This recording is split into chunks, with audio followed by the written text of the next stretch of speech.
These are wedgies. Wedgies are tools that are meant to help you get the right amount of segments for your segmented rings. Basically, what they are is they are a quick no math solution to getting started with your segmented rings. For example, if I wanted a segmented ring with 10 segments in it, instead of doing the math, 360 divided by 10, I would just grab this wedgie and put it in my wedgie sled. These wedgies, along with a dedicated wedgie sled, are going to dramatically increase your segmenting. It's gonna give you better angles, it's gonna give you quicker cutting, and all around, it's just gonna make segmenting a whole lot more enjoyable for you. I've been cutting out wedgies and selling them for a few years now, and I just recently cut out a new wedgie that people have been asking for, the number 8 wedgie.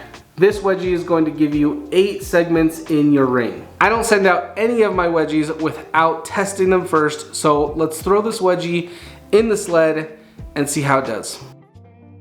There's only one problem that I have with this wedgie, and it's the same problem I have with a number 6 wedgie, which is the fact that these wedgies are so wide.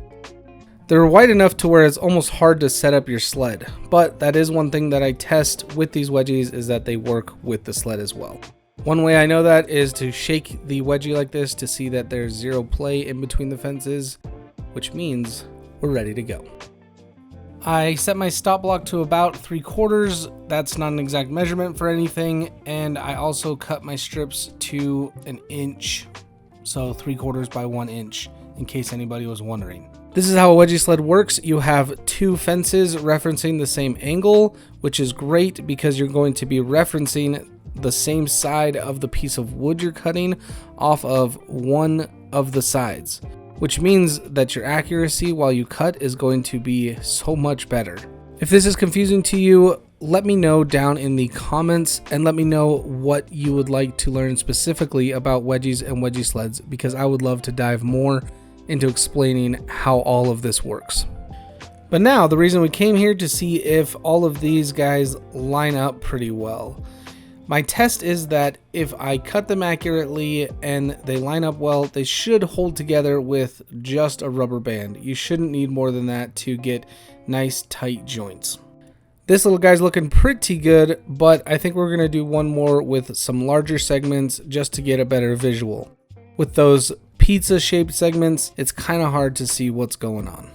And it was at this point that I could kind of tell something was not right with my segments. The walls of the segments were not straight. They kind of had a little wave to them, or they just weren't lining up correctly. Which the first thing I always check when I see something like that is my table saw blade. Usually that means that your table saw blade isn't straight or parallel to your sled. Making sure that your blade is 90 degrees to your table is very important to getting precise segments. I mean, if you do any sort of woodworking, you should know how important it is to have your blade 90 degrees to your table. That's definitely something that I would always check before you get started on a new segmenting project.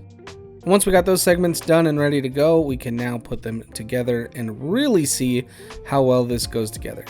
It's pretty cool because once you do this enough, you can feel when everything comes together. It just all sort of snaps in place and it feels good. And not only does this feel good, it looks good too. So now the last part of the test is to glue everything up and sand it back down to see truly how tight our joints come out. When putting glue in between your joints, don't be afraid to use more glue than you think. This is end grain to end grain gluing, and the more glue, the better. You can definitely tell with my joints here, I did not add enough glue. You want good glue squeeze out from every single joint. If you are not getting enough glue squeeze out between your joints, don't be afraid to pull them apart and put some more glue in there.